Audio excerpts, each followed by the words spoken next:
Halo, selamat datang di channel Yuanda Arfi. Saya ingin bertanya, apakah masih ada di antara teman-teman yang menganggap anak sebagai pembawa rezeki atau malah sebaliknya, anak pembawa sial? Di kisah kali ini, saya ingin menceritakan kisah yang erat hubungannya dengan hal yang saya sebutkan tadi. Ada seorang wanita, sebut saja namanya Mbak Dian. Mbak Dian ini ketika menikah, ia dan suaminya bisa dibilang berada di kondisi ekonomi yang sulit. Sang suami, sebut saja namanya Bang Dito, hanya bekerja sebagai kuli bangunan, tepatnya sebagai kernet, bukan kernet angkot ya. Dan gajinya dari bekerja itu masih cukup lah untuk membiayai kehidupan mereka berdua. Tak lama Mbak Dian pun hamil. Dan berapa bulan kemudian Mbak Dian melahirkan bayi laki-laki. Tak lama setelah si bayi lahir, entah karena memang rezeki, Bang Dito naik posisi menjadi tukang karena kinerjanya yang sangat baik. Tidak lama menjadi tukang, Bang Dito malah berhasil menjadi seorang mandor. Dengan kenaikan posisi tersebut, tentu saja gaji Bang Dito naik juga dan berimbas dengan membaiknya perekonomian mereka. Bahkan Mbak Dian bisa membeli perhiasan untuk investasi masa depan mereka. Ketika anak pertama mereka berusia 3 tahun, Mbak Dian kembali hamil anak kedua. Sayangnya di awal kehamilan mereka ditimpa suatu masalah, di mana saat itu proyek yang dijalankan Bang Dito sedang macet keuangannya. Hal itu membuat proyek tersebut ikut macet alias tidak berjalan dengan semestinya, sehingga berimbas kepada ekonomi keluarganya. Tapi bukannya Bang Dito berpikir itu hanya cobaan, ia malah menganggap seakan-akan si cabang bayi yang bahkan belum keluar dari perut si ibu membawa sial. Dia merasa sejak istrinya hamil anak kedua, kondisi ekonomi mereka tiba-tiba memburuk. Mbak Dian berusaha menjelaskan kalau itu semua hanya ujian dari Yang Maha Kuasa, yang suatu saat nanti pasti akan berlalu. Setiap masalah pasti ada jalan keluarnya. Jadi jalani aja dulu dan jangan nyalahin anak dalam perut yang gak tahu apa-apa. Begitulah kata Mbak Dian ini ya kan. Tapi Bang Dito tetap pada pendiriannya. Ia menganggap si cabang bayi adalah anak pembawa sial. Mbak Dian sedih tapi gak tahu mau ngomong apa lagi. Mungkin karena banyak pikiran, si jabang bayi pun keluar prematur. Tubuhnya kecil sekali. Seharusnya si bayi harus dirawat di rumah sakit selama 1 bulan penuh.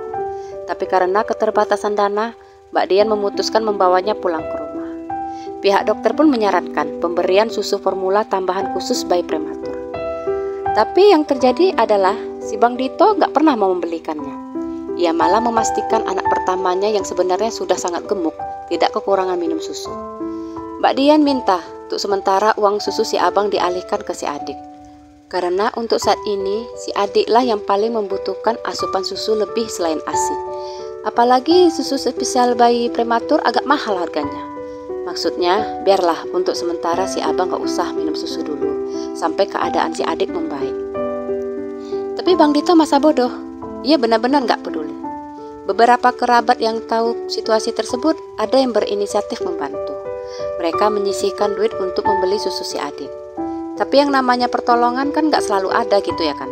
Jadi si adik kadang-kadang minum susu, kadang-kadang tidak sama sekali. Mbak Dian benar-benar merasakan double kesedihan. Sedih lihat suaminya kayak gitu, tapi lebih sedih lagi saat menatap wajah si bayi yang gak berdosa, tapi malah dianggap membawa sial oleh ayahnya sendiri. Bang Dito bahkan sama sekali tidak mau menyentuh anaknya. Mau nangis jerit gimana pun si adik gak diopeni sama dia. Padahal Mbak Diannya sibuk dengan urusan rumah lainnya. Mbok ya dipegang sebentar anaknya kenapa ya kan. Tapi gak peduli dia. Beda kalau si abangnya yang nangis. Cepat kali lah bangkitnya dia. Pokoknya beda kalilah perlakuan Bang Dito kepada kedua anaknya. Terkadang saking sesaknya dadanya memendam kesedihan, Mbak Dian sampai minta saran kepada saudara-saudaranya. Gimana caranya supaya sang suami peduli dengan si adik. Tapi saudara-saudaranya pun bingung mau kasih saran apa.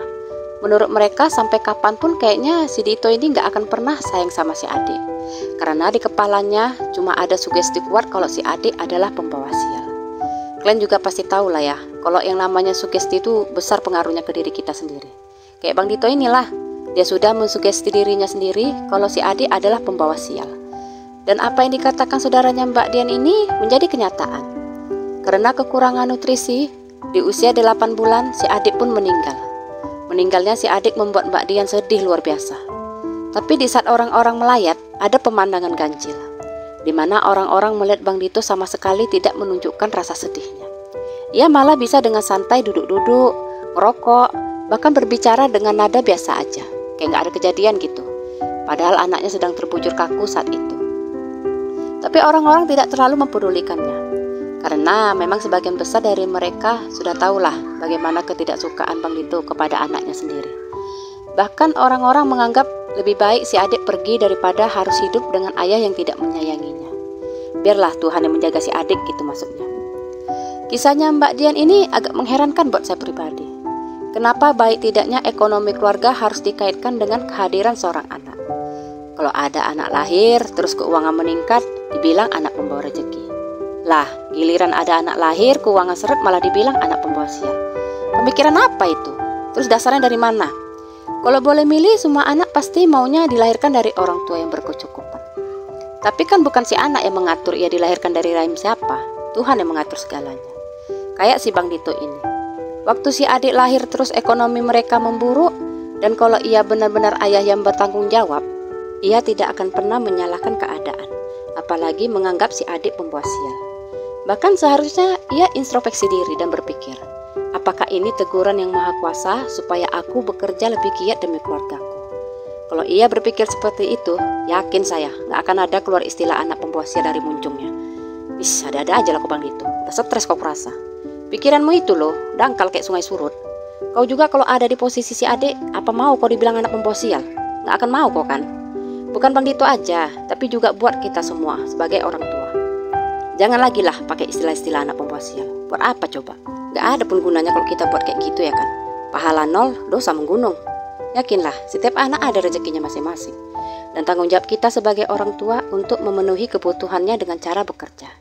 Tapi kerja halal ya. Jangan pula demi alasan kebutuhan anak, kalian jadi bandar judi atau bandar-bandar lainnya. Pokoknya kerja bagus-bagus aja lah. Biar gaji pas-pasan, sing penting berkah dunia akhirat. Sekian kisah saya kali ini, sampai jumpa di kisah selanjutnya. Terima kasih.